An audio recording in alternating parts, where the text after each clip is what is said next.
Halo semuanya, di sini Pak Ragil, dan di video ini saya akan berbagi pengalaman saya ketika mengajar PJJ mengenai bagaimana menghitung biaya listrik rumah ya yang dilakukan secara mandiri oleh para anak didik kita masing-masing. Oke, seperti yang sudah teman-teman lihat pada saat awal video tadi ya, itu adalah komentar-komentar dari anak-anak didik saya ya. Saya juga cukup terkejut mengenai komentar-komentar itu, mengenai pendapat mereka dan kesimpulan mereka yang mereka dapatkan ternyata memberikan efek yang positif sih sebenarnya. Jadi materi yang saya gunakan di sini adalah materi listrik dinamis, lebih fokusnya adalah tentang materi daya listrik, dan materi ini cukup kontekstual ya, karena pada saat ini atau sobat-sobat pendidik menonton video ini telah terjadi musibah pandemi ya di seluruh dunia, termasuk di negara saya sendiri Indonesia, yang mana efek pandemi ini berkelanjutan sampai ke efek ekonomi sehingga mereka harus berusaha hemat listrik. Pembelajaran ini cukup dapat melibatkan emosi siswa ya, karena siswa dapat merasakan beban dan tanggung jawab orang tuanya gitu ya. Nah, bagaimana sih cara kita melaksanakannya? Langsung aja kita lihat ya. Yang pertama di sini saya membuat template terlebih dahulu ya. Template ini saya buat bisa menggunakan Excel, bisa menggunakan spreadsheet, tapi di sini saya membuatnya menggunakan spreadsheet. Tidak masalah karena di sini formula-formulanya itu sama sih antara spreadsheet dan Excel, itu nggak beda gitu. Nah, untuk lebih mudahnya sih formatnya udah saya lampirkan di link di bawah ini. Jadi teman-teman tinggal download saja dan langsung praktekkan saja ke anak didiknya masing-masing. Nah, yang kedua, menjelaskan ke siswa. Ya, ini penting ya. Kita harus beritahu tujuannya apa sih kalau kita melakukan pembelajaran seperti ini, apa yang ingin kita dapat gitu loh. Kemudian menjelaskan juga bagaimana cara mengisinya ya. Di sini saya juga sudah memberikan dua tab ya, dua tab di situ. Tab pertama yaitu tab tabel utama, tab yang kedua adalah tabel acuan. Tabel acuan ini berisi beberapa perangkat elektronik yang pada umumnya digunakan di dalam rumah ya, karena ada beberapa rumah tangga yang memiliki perangkat elektronik tertentu yang tidak bisa dimiliki oleh beberapa keluarga yang lain. Kemudian jangan lupa juga berikan kesempatan bagi siswa kita untuk bertanya, karena barangkali ada yang belum jelas penjelasannya, terlewati atau miss gitu. Nah, jika sudah tidak ada pertanyaan, langsung eksekusi saja dan minta siswa untuk mengeksplorasi apa saja perangkat-perangkat elektronik yang ada di rumahnya.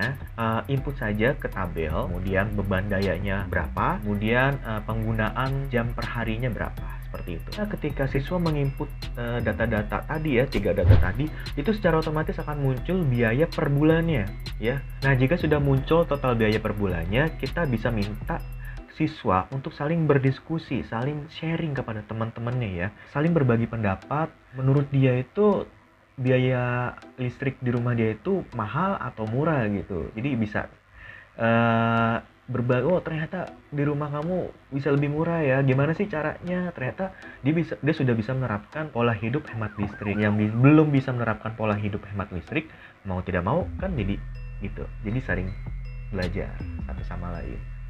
Nah, manfaatnya apa kalau kita sudah menerapkan format pembelajaran seperti ini? Pertama adalah memudahkan siswa, karena sudah saya buat ya template-nya sehingga siswa tinggal mengisi saja gitu, simpel banget. Yang kedua adalah seru, karena di sini siswa tidak monoton gitu, tidak nonton di depan layar laptopnya aja atau depan handphonenya aja. Jadi mereka itu mau nggak mau harus berkeliling ke rumah atau bahkan bertanya kepada orang yang ada di rumah, bisa kepada orang tua.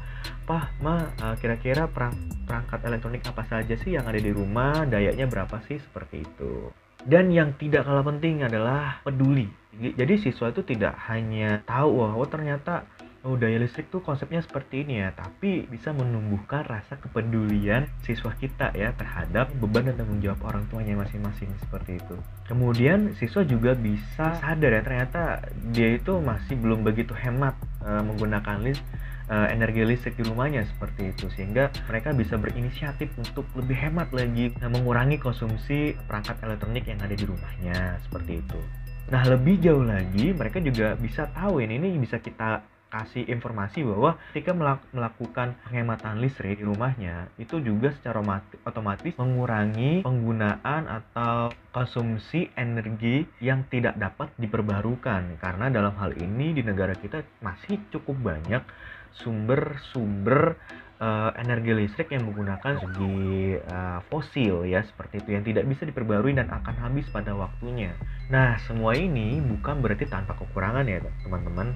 Yang pertama adalah mengenai penentuan dayanya. Di sini saya membuat tabel beban daya per alat elektronik itu mengambil dari search Google ya. Jadi saya search nih beban daya perangkat elektroniknya itu berapa, kemudian saya cari angka yang paling sering muncul di hasil penelusurannya ya. Contoh ya, misalkan lampu LED aja wattnya itu banyak gitu, ada yang dari 5, 10, 15, 20, 25 dan seterusnya. Nah, di sini yang saya gunakan lampu LED itu langsung 10 watt saja. Yaitu jadi belum begitu akurat. Kemudian mengenai penentuan jam pemakaian rata-rata per hari. Nah, di sini juga saya masih meminta siswa untuk memperkirakan saja karena siswa sendiri belum begitu tahu ya penggunaan perangkat elektronik yang ada di rumah itu perharinya berapa jam gitu, masih belum begitu pas gitu. Jadi mungkin ini masih belum begitu akurat. Kemudian harga per kWh-nya yang di sini saya gunakan adalah harga per kWh untuk beban daya listrik rumah 1300 VA atau 1300 watt, yaitu per 1 kWh-nya dikenai biaya sekitar 1440-an gitu kalau tidak salah ya, mohon dikoreksi. Oke, kira-kira begitu yang bisa saya sharingkan. Semoga video ini bermanfaat dan bisa sobat-sobat pendidik gunakan ketika masa-masa PJJ seperti ini. Meskipun masih PJJ, pembelajaran masih bisa dirasakan seru, kontekstual bagi siswa gitu ya. Siswa juga tidak jenuh, tidak bosan, dan dia dapat semangat kembali untuk belajar. Seperti itu. Oke, sampai jumpa di video selanjutnya dan salam merdeka belajar.